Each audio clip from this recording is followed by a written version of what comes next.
अस्सलामुअलैकुम। मोहम्मद अज़ीज़ सिद्दीक़ अपने special programme के साथ हाज़िर खिदमत है। 30 जुलाई 2025 और जुलाई का तकरीबन एक दिन ख़त्म होने को रह गया, 31 आखिरी होगा। कायद-ए-आज़म यूनिवर्सिटी और इंतज़ामिया, एक सवाल आप लोगों ने पूछा कि क्या कुछ हो रहा है। बहुत सी चीज़ें मैं भी जानता हूँ।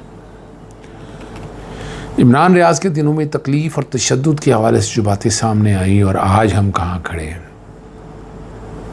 और आली अमीन गंडापुर का कसूर क्या है।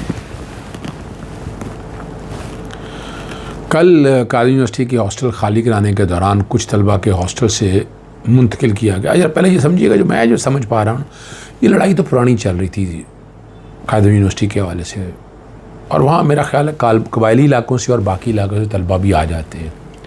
अब मेरिट पे आती हैं, दाखिला होता है, तो उनकी मौजूदगी जो है बड़ी मसाइल पैदा कर सकती है। यानी इसको आइसोलेशन में नहीं देखना इस कायद-ए-आज़म यूनिवर्सिटी के हवाले से, इस मामले को। इसके पीछे कहीं ना कहीं कहानी ज़रूर ऐसी होगी जो ये चीज़ें इस सिमत की तरफ लेकर आएगी, जो बताएगी कि actually what is the reality is, कि रियलिटी है क्या असल। और 70 से ज़्यादा तलबा को गिरफ़्तार किया गया। इस्लामाबाद पुलिस के मुताबिक तलबा गैर कानूनी तौर पर मुकीम थे, और इंतज़ामिया के मुताबिक कायद-ए-आज़म यूनिवर्सिटी ने गर्मियों की तातीलात के दौरान सालाना मुरम्मत और तज़यीन व आसाइश के पेश नज़र 13 जुलाई 2025 से अपने हॉस्टल आर्जी तौर पर बंद करने का फ़ैसला किया था। और ग़ालिबन उस वक्त ईमान मिज़ारी वहाँ पहुँची थी, और बलोच तलबा के हवाले से भी बात बड़ी वाज़ेह तौर होती है। ज़राए कहते हैं कि वहाँ मौजूद बलोच तलबा को एहतजाज से रोकने के लिए गिरफ़्तारियाँ जो है ना, वो अमल में लाई गई। अब आज इस्लामाबाद हाई कोर्ट में ये केस था। समात के बाद कायद यूनिवर्सिटी के इंचार्ज रिटायर्ड कर्नल नदीम पर वकला ने तशद्दुद किया और गालियाँ सुने। ये वैसे एक नाज़ेबा अमल है। मैं कानून हाथ में नहीं लेना चाहिए। आप अदालत में केस लड़ रहे हैं, उसी तरह लड़ें, उसी तरह बातों को देखें। और ये बात किसी कर्नल वनल की नहीं है, ये बात किसी कर्नल की नहीं है, बल्कि हमारे अस्करी इदारों और क़यादत इस नफ़रत का शिकार हो चुके हैं।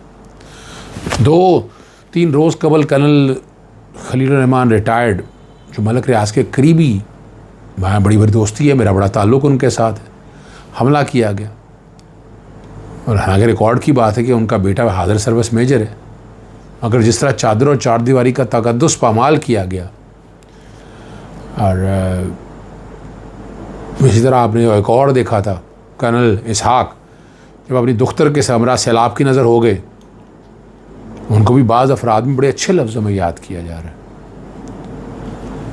अहमद रानी भी बात करते हैं, रिटायर्ड कर्नल निसार शहजाद को 13 दिसंबर को लाहौर से इसलिए अगवा किया गया कि वो सियासी पोस्टें करते थे, और जिनका अपना बेटा सर्विंग कर्नल। अब ये क्वेश्चन बड़ा सीधा सा है, ज़बान पे, किसी पे नुक्ता नज़र पे, उसके नज़रिए पे तो बातें बहुत सी होती हैं, लेकिन उसका इम्पेक्ट ये नहीं होना चाहिए जो ये हो रहा है।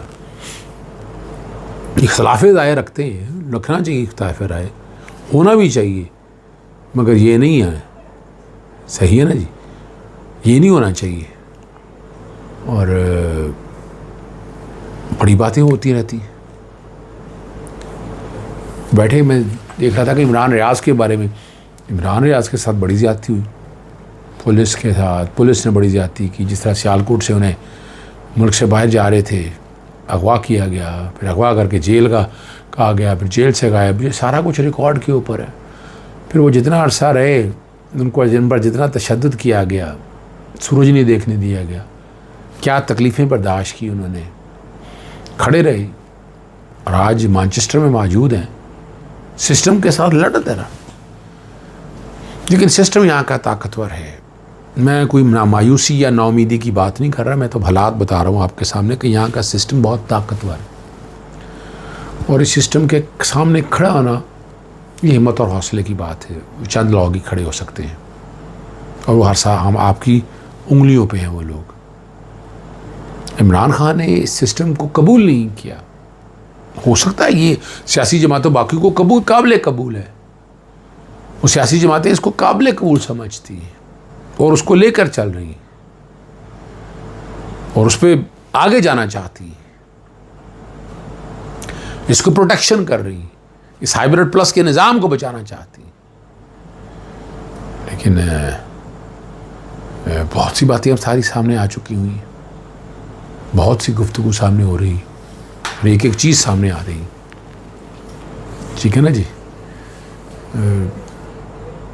पहले अवामी रद्दल जो आया था ना, बताया, और फिर वजह पर बात की जाती थी। अगर आपको याद हो, आपको जनरल राहील शरीफ के दौर में चले जाएं तो वहाँ पाक आर्मी का एक नौजवान का क्रश था, मोहब्बत थी, एक रूमानी किरदार की हैसियत थी। ये 10-12 साल में तब्दीली क्यों आ गई है? क्यों इस मोहब्बत को नफ़रत में और एक हीरो को विलन बना दिया गया? क्या वक्त नहीं है कि इसको नए सिरे से सोचा जाए? है ना, पाक फ़ौज के बगैर पाकिस्तान में मुमकिन है। पाक फ़ौज की कुर्बानियाँ इतनी हैं इस मुल्क के लिए, भूली नहीं जा सकती। आज हम सांस ले रहे हैं, हम बैठे हैं, तो पाक फ़ौज की वजह से है। ठीक है, लेकिन ये कुछ लोग क्यों नाला हैं, क्यों नाराज़ हैं? उनको गले लगाएं, देखिए उनको कैसे हो सकता है। बहुत से लोग बातें करते हैं, मादनी हाथ चले, कारोबार है, कारोबार को अपनी जगह है, कारोबार में फेयरनेस रख लें, लेकिन ये ज़हन में रखिएगा, ज़मीनें जब आप लीज़ पे देंगे तो वो यहाँ आकर रहेंगे, यहाँ आकर आबाद होंगे, यहाँ फिर उनका आना जाना रहेगा। ब्लैक वाटर और अपना आप देखते रहे हैं उस वक्त के दौर में अमेरिकी एजेंट्स किस तरह का ठहरा करते थे, ये रिकॉर्ड के ऊपर मौजूद है। लेकिन अब जो बातें सारी हैं वो बड़ी तकलीफ़ देह हैं। ठीक है ना जी। और एहसान, आपको याद है कि जो मासूम बच्चों का कातिल और APS का मास्टरमाइंड कैसे मुल्क से बाहर चला गया। 3 रोज़ कबल सदर ममलिकत अमेरिकी सेनेट का चीफ जनरल माइकल ली को निशानी इम्तियाज़ मिलिट्री से निगान, और कहा जाता है, बात भी सामने आ चुकी कि फ़लस्तीन के बच्चों का कातिल है। हम फिर किस मुकाम पर खड़े हैं? हुकूमत तो कबल वक्त ही परेशान हो चुकी है। कॉन्फ्रेंस में अभी 1 दिन बाकी है और इसकी तैयारियां देखकर खौफसदा सी हो गई। मैं तहरीक तहफ़्फ़ुज़ आईन पाकिस्तान की ऑल पार्टीज़ कॉन्फ्रेंस की बात, हुकूमत ने दबाव डालना शुरू कर दी है। कॉन्फ्रेंस 31 जुलाई और 1 अगस्त को इस्लामाबाद में होना है, मगर होटल इंतज़ामिया पर कॉन्फ्रेंस रुकवाने के लिए बहुत ज़्यादा दबाव डाला जा रहा है। इंतज़ामिया ने ट्यूलिप होटल मालकान को डराना धमकाना शुरू कर दिया, बुकिंग कैंसिल करने का। यहाँ PC होटल में तो मुझे याद है अच्छी तरह से, वो एक नोटिस देना था, रुका हुआ है, वो नोटिस देना था। इमरान खान के दौर में PDM किसी मीटिंग और कॉन्फ्रेंस को नहीं रोका गया। ये मुल्क का कानून में युगंडा से बदतर हो चुका हो। मैं तो अक्सर जिक्र करता हूँ कि हम रियासत युगंडा में शायद रहते हैं, केस का फैसला आता नहीं और बच्चों तक के नाम लिस्ट में शामिल कर लिए जाते हैं। एहतजाज की तारीख देते हैं, 44 का नफाज कर देते हैं, ECL PCL लगा देते हैं, नज़रबंदी के ऑर्डर जारी हो जाते हैं, किसी को एहतजाज का नुमाइंदा मुंतखब किया जाता है तो उसके घर पर छापे शुरू हो जाते हैं। सही है ना जी। शायद खाकान बासिया का प्रेस कॉन्फ्रेंस करना थी, होटल इंतज़ामिया ने बताया कि लोग आए, धमकी दी कि आपकी कॉन्फ्रेंस की तो होटल पर करोड़ों का जुर्माना आयद कर दिया जाएगा, होटल भी बंद कर दिया जाएगा। फ़रवरी में पाकिस्तान तहरीक इंसाफ की जानिब से कौमी कॉन्फ्रेंस के मेज़बानों को लेजेंड होटल्स में दाखिले से रोका गया था। वो याद होगा हमारी ये तो बहरहाल सामने ही है। ट्रम्प ने जो है ना मोदी को खरी खरी सुना दी। भारतीय वज़ीर-ए-आज़म नरेंद्र मोदी के पार्लियामेंट में जंग ख़त्म करने का किसी दबाव नहीं डाला। दावे के बाद सदर ट्रम्प ने एक बार फिर भाग दराज रुकवाने का क्रेडिट ले लिया। जंग मैंने रुकवाई है, भारत अमेरिका में सबसे ज़्यादा टैरिफ लेता था, अब नहीं ले सकता क्योंकि मैं सदर हूँ। डोनाल्ड ट्रम्प ने ट्वीट में भारत के रूस से भारी हथियार खरीदने पर शदीद गुस्से का इजहार करते हुए भारत पर 25% टैरिफ ऐड जुर्माना भी ऐड कर दिया। यानी अब यहाँ आके देखें, भारत ने तरक्की इसलिए की कि वो रशिया के साथ रहा। आज अमेरिका की तरफ बढ़ रहा है तो अमेरिका ने बता दिया कि क्या होना है। ठीक है ना जी। और ये बात बड़ी सादे तौर पर ये बताई जा रही है और हम ये सारा कुछ देख रहे हैं, सारी आपके सामने आ रही है। आखिर अली अमीन गंडापुर का क्या कसूर है?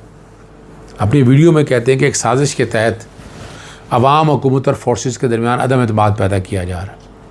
फ़ौज, सरकारी एहलकार हमारे मेहमान हैं, हमारी रवायत है कि हम सरज़मीन पर कोई मेहमान नुकसान पहुँचाए हम बर्दाश्त नहीं करेंगे। 2 अगस्त से जिरगे शुरू करने का ऐलान कर रहे हैं। हम सब मुशावरत करेंगे, फिर एक ग्रैंड जिरगा होगा। असल में बाजौड़ के हवाले से उन पर बात हो रही है। जुनैद अकबर कहते हैं कि हम किसी ऑपरेशन के ख़िलाफ़ नहीं, ये इदारे हमें बताएं पहले ऑपरेशन हुए, उनके नताइज क्या हैं। अगर आपका ऑपरेशन कामयाब थे तो अब दहशतगर्द कहाँ से आ गई? पहले कहा जाता कि अफ़गानिस्तान में तालिबान की हुकूमत आई तो दहशतगर्दी नहीं होगी, लेकिन अब ये सब क्या हो रहा है? हालिया बजौड़ की ऑपरेशन के मुतालिक बात हो रही है। गंडापुर कहती हैं कि खैबर पख्तूनख्वा में आप फ़ौजी ऑपरेशन नहीं होने देंगे, तो फिर किसकी इजाज़त से ऑपरेशन शुरू हुआ और कर्फ्यू नाफज किया गया? जुनैद अकबर ने कहा था कि इजाज़त के बगैर ऑपरेशन नहीं हो सकता। अब ये सारी बातें जो है ना, शुरके जुर्म ना होते तो मुखबरी करते। हमें ख़बर है लुटेरों के हर ठिकाने की। जो बातें होती हैं, हम इजाज़त चाहता हूँ। अस्सलाम वालेकुम, अल्लाह हाफ़िज़। पाकिस्तान।